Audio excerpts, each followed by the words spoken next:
수고하고 무거운 짐진 자들아 다 내게 오라.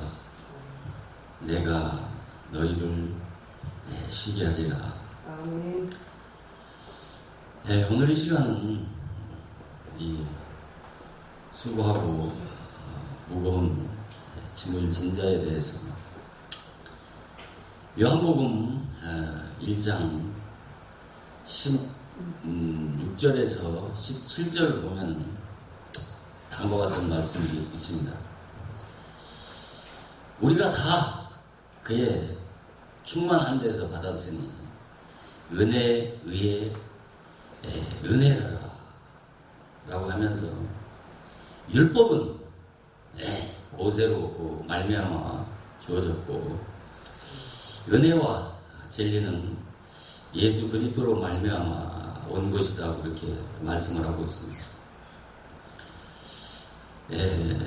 이 수고하고 무거운 짐을 진 자와 지금 방금 말씀을 드렸던 요한복음 1장 16절과 17절 말씀을 어떻게 연계해서 말씀을 하느냐라고 또 의아한 그런 생각을 가질 수도 있지만, 저는 이 수고하고 무거운 짐진 자를 창세기 1장 1절부터 계시록 22장 21절 그 마지막 절까지의 모든 말씀에 적용해서 설교를 할 수가 있습니다.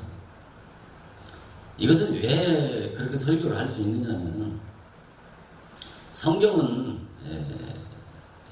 구원의 책이고 또 생명의 책이고 영생의 책이기 때문에 이 성경은 창세기 1장 1절부터 계시록 22장 21절 그 마지막 절까지 구속사적인 관점으로 기독론적으로 성경을 보게 되면 어떠한 한 구절의 말씀이 이 구속사로 전부 연계해서 성경을 해석할 수 있고 그렇게 설교를 할 수가 있는 것입니다. 그렇기 때문에 이 목사가 전하는 이 말씀이 뭐 대단하다라고 하기보다는 이 뭐 예모를 보면 허접하기 짝이 없는데, 그러나 이 말씀을 가지고 전할 때는 그런 외적인 예모나 어떤 유창한 언변이나 그런 것이 좀 부족하더라도 이 전하는 말씀에 귀를 기울이게 되면 깨닫지 못했던 또 신비한 진리를 발견할 수가 있다라고 하는 측면에서 이 말씀을 잘 이렇게 듣고 깨닫게 되면 은혜가 되고 그 한 구절이 성경 전체를 꿰뚫어 볼 수 있는 그런 명한이 열릴 수도 있기 때문에 이 말씀이라고 하는 것은 그렇게 중요한 것입니다. 그래서 우리가 다 그의 충만한 데서 받았다고 그랬어요. 그러면서 은혜의 은혜라. 그래서 이 은혜에 의해 은혜라고 하는 말씀을 무엇이냐는 거죠. 그래서 내가 주석을 찾아봤더니 이 은혜의 은혜라고 하는 것을, 전자의 은혜와 후자의 은혜를 대부분 구약의 그 낮은 은혜와 후자의 은혜를 신약의 그런 높은 은혜라고 이렇게 해석을 해 놓았고, 또 하나님의 은혜가 믿는 자에게 지속적으로 증거되어진다라고 하는 차원으로 그렇게 해석을 했습니다. 그러나 이 은혜에 의해 은혜라고 하는 것은 오늘 말씀이 아주 중요한 말씀입니다. 그래서 이 말씀을 잘 기울이게 되면 어떤 성경을 새로운 시각으로 눈이 떠지는 그런 놀라운 은혜가 있을 줄을 믿습니다. 그래서 은혜에 의해 은혜라고 하는 것은 그 전자의 은혜보다 더 뛰어난 위에 있는 그런 은혜를 은혜 위에 은혜라고 이렇게 말씀을 하는 겁니다. 그러니까 이 전자의 은혜는, 그러니까 이 전자의 은혜와 후자의 은혜는 뭐냐면은, 이 전자의 은혜는 율법의 은혜라고 한다면은, 이 후자의 은혜는 복음의 은혜를 말씀하는 것입니다. 그러니까 이 전자의 은혜를 통해서 그 후자의 은혜에 이르를 수 있다는 그런 말씀인 것입니다. 그러니까 이 전자의 율법의 은혜를 통해서 예수 그리스도 안에 있는 놀라운 또 다른 그 은혜를 은혜에 의해 은혜라고 말씀하는 것이고, 그리고 16절에 바로 우리가 다 그의 충만한 데서 받았다고 이렇게 말씀을 하는 것입니다. 그래서 16절과 17절 사이에, 그러니까 16절 초두에 왜냐면이라고 하는 그 접속사가 빠졌습니다. 그러니까 이 접속사는 원어에 보면은 이 왜냐면이라고 하는 접속사가 삽입되어져 있는데 이 한글 성경에는 빠져 있습니다. 그래서 이 전자를 그러니까 16절의 말씀을 17절에서 보충으로 설명을 하고 있는 것입니다. 그래서 이 전자의 은혜, 먼저 전자의 은혜를 받아야 되는 것, 주어지는 것입니다. 먼저는 이 전자의 은혜가 먼저 주어지고 그 다음으로 후자의 은혜가 주어지는 것입니다. 그래서 이 전자의 은혜, 곧 이 율법의 은혜를 통해서, 중요한 것은 이것입니다. 반드시 전자의 은혜를 통해서 후자의 은혜를 받을 수가 있는 것입니다. 그러니까. 그래서 이 전자의 이 율법의 은혜는, 그래서 이 요한복음에, 그러니까 17절에서 요한은 전자의 은혜, 곧 그 전자의 은혜는 모세를 통해서 주시는 은혜고, 이 후자의 은혜는 바로 은혜와 진리 되신 예수 그리스도를 통해서 주어진다는 말인 것입니다. 그러니까. 그래서 우리가 이 하나님의 은혜라고 하는 것은, 그러니까 하나님의 그 구원, 경륜, 섭리가, 하나님의 구원, 경륜, 섭리가 어떤 회복이나 어떤 오늘 기독교 이단에서 얘기하는 복귀기 이런 것이 아니고 은혜, 의회, 은혜를 덧입는 것입니다. 기독교의 구원이라고 하는 것은. 그래서 우리가 첫 아담의 자손으로 태어나는 것도 은혜고, 그 첫 아담의 자손으로 태어난 자들이 하나님과 부름받아 교회에 나와서 율법의 은혜를 입는 것도 놀라운 축복이고 일차적인 은혜인 것입니다. 그러나 이 1차적인 은혜에서 예수 그리스도 안에 있는 진리의 복음을 믿음으로 거듭나서 하나님의 자녀가 되는 것은 더 큰 은혜고 놀라운 상상할 수 없는 바로 축복인 것입니다. 그래서 우리가 이 전자의 은혜를, 율법의 은혜를 한마디로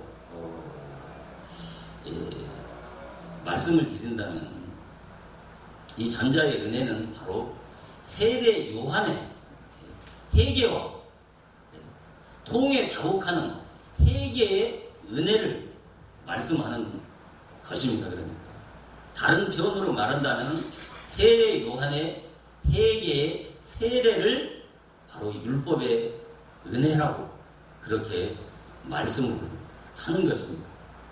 그래서 먼저 이 율법의 은혜는 어떤 사명과 어떤 역할을 하느냐면은 바로 그 후자의 구원의 은혜를 간절하게 갈망하고 찾도록 하는 것입니다. 이 전자의 은혜를 통해서.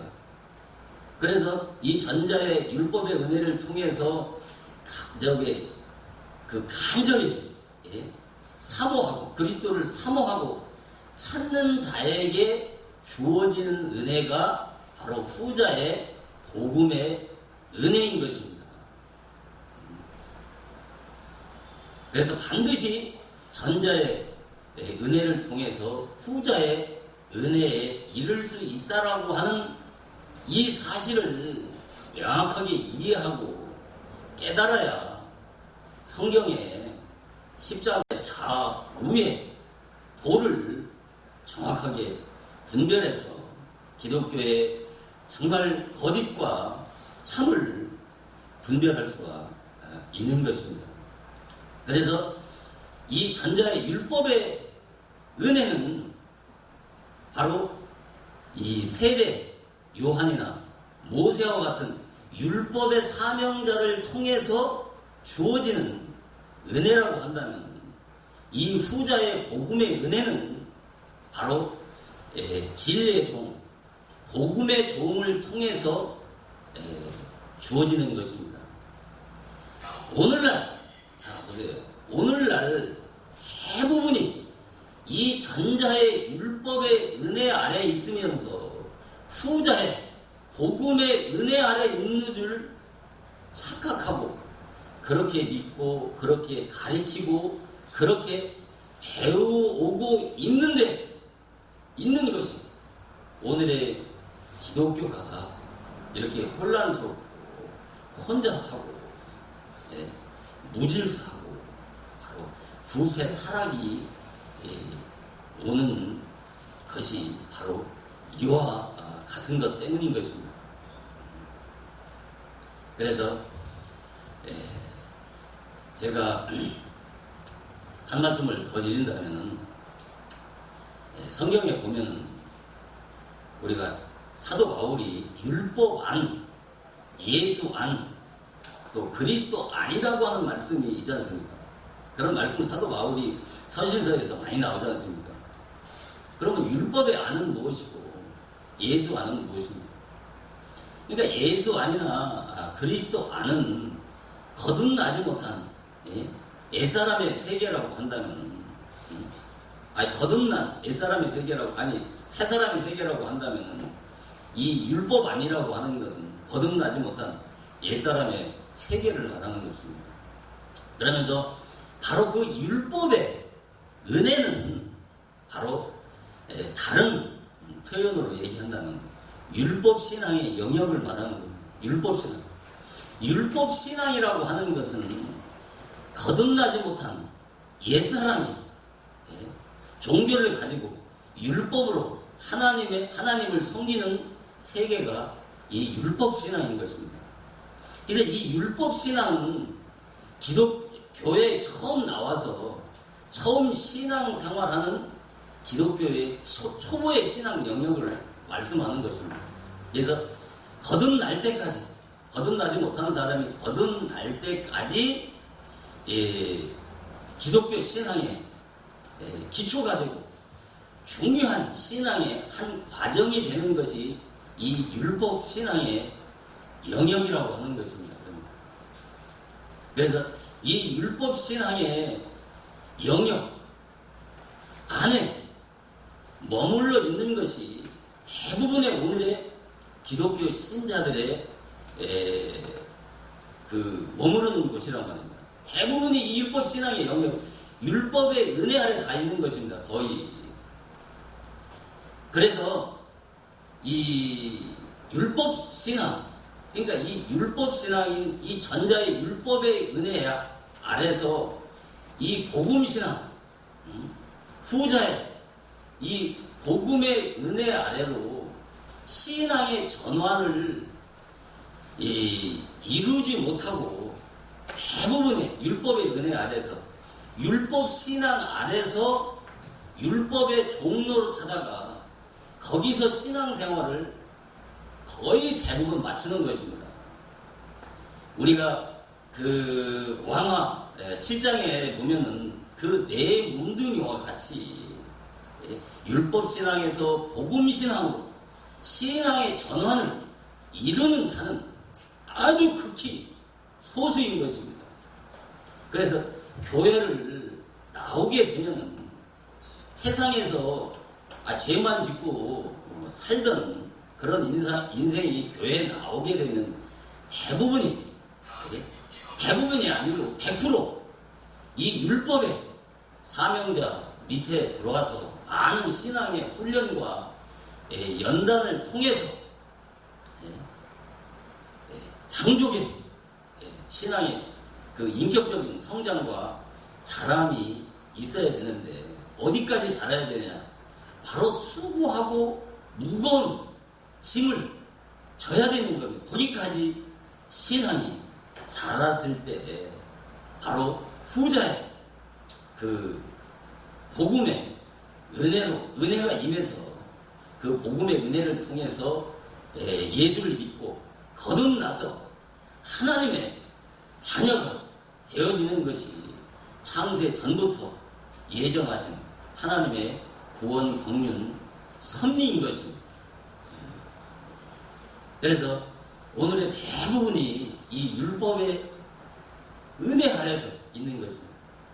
그래서 혹이라도 오해가 있을 수도 있지만 우리가 거듭나기 전에 체험하는 어떤 신비한 체험, 은사의 체험은 전부 다 뭐냐면 이 전자의 율법의 은혜, 율법 신앙 아래서 바로 율법과 율법의 믿음과 율법의 은혜 아래서 주어지는 은혜라고 하는 것을 하나님의 선물이라고 하는 것을 깨달아야 되는 것입니다. 대부분이 이 신비 체험, 은사 체험을 한 것을 가지고 그것을 거듭난 체험이라고 착각하면 큰 오산인 것입니다. 이것은 종의 영의 역사의 영역인 것입니다. 그러나 예수를 믿고 거듭나서 새 사람이 되는 이 내적인 체험이 복음적 성령 역사인 것입니다. 이것을 분별해야 되는 것입니다. 특히 주의 종들이 이 두 신앙 영역을 구분하지 못하기 때문에 율법의 종은 하나도 없고 전부 다 복음의 종이고 율법 교회는 하나도 없고 다 진리 교회고 율법의 은혜는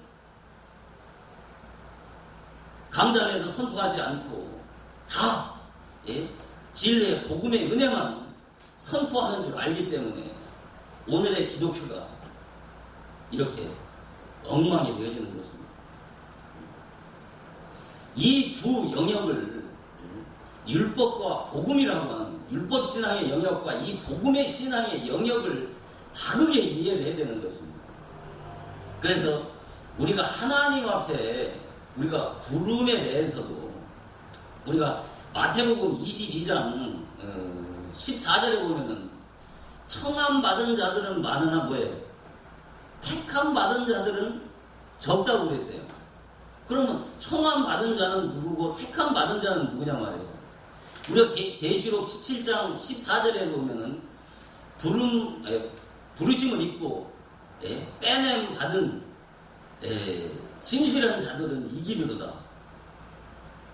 부르심을 받고 빼냄 받은 자들은 누구냐 말이에요. 이 청함 받은 자들이 바로 율법의 은혜 아래에 있는 자들인 것입니다. 거기에서 율법의 은혜 아래에서 장족의 성장과 자람이 먼저 있어야 어디까지 자라야 되냐? 수고하고 무거운 짐을 져야 되는 건데 거기까지 율법 아래에서 성장을 했을 때 하나님은 그를 거기서 부르시는 것입니다. 거기서 40분까지만 하겠습니다. 5분만 주십시오. 그래서 우리가 이 부르심에는 이 내소적 부르심과 예소적 부르심이라고 그러잖아요. 우리가 신학교 다닐 때 예소적 부르심을 일반적 부르심이라고 한단 말이에요. 간접적 부르심이라고 한단 말이에요. 이것은 사람의 매개로 부르시는 거예요. 사람의 매개로 어떻게 불러요? 사람의 전도로 부르는 겁니다. 그러나 이 내소적 부르심이라고 하는 것은 바로 우리가 유효한 부르심이라고 그러잖아요. 신학교에서 배울 때. 이 유효한 부르심이라는 것은 성령이 직접 부르시는 거예요. 그래서 원어에서 이 부르심에는 크게 둘로 나누는데 칼레인과 크레토스라고 하는 단어로 나눠지는 것입니다. 이 칼레인이라고 하는 것은 강압적인 율법으로 부르시는 것을 말한다고 그러면 크레토스는 바로 성령이 한 사람 한 사람을 부르는 거예요. 어떤 사람을 부르느냐? 세상 사람을 부르는 게 아니라 교회에 이미 나와 있는 자 가운데 율법 아래서 구원받기에 합당하게 성장해서 수고하고 무거운 짐을 진 그런 영적 상태에 있는 자를 성령이 부르셔서 예수를 믿고 거듭나서 하나님의 자녀를 만드는 것입니다. 이게 바로 성령의 사역인 것입니다. 그래서 이 클레토스의 어원이 어디냐면 이 교회를 원어로 에클레시아라고 하잖아요. 에클레시아의 어원이 되는 거예요. 그러니까 이 물과 성령으로 거듭났을 때 거듭나야 교회의 일원이 되는 것입니다. 그 교회라고 하는 것은 율법교회를 얘기하는 것이 아니라 진리교회, 복음교회의 일원이 되는 것입니다. 복음교회의 일원이 돼야 그것이 진짜 하나님의 자녀인 것입니다. 그래서 정말 하나님 앞에 내 영적인 신분이, 영적인 소속이 어디 있는지를 알아야 된다니까. 내가 율법의 사명자인지 복음의 사명자인지 이것을 명확하게 말씀을 통해서 분별을 해야 내가 영혼을 죽이는지 살리는지를 이걸 먼저 깨달아야 된다니까요. 내가 이 강단에서 전하는 메시지가 죽이는 쑥물을 전하는지 그 쑥물을 내가 먹고 내 영혼이 죽는지조차도 모른다는 것입니다. 그래서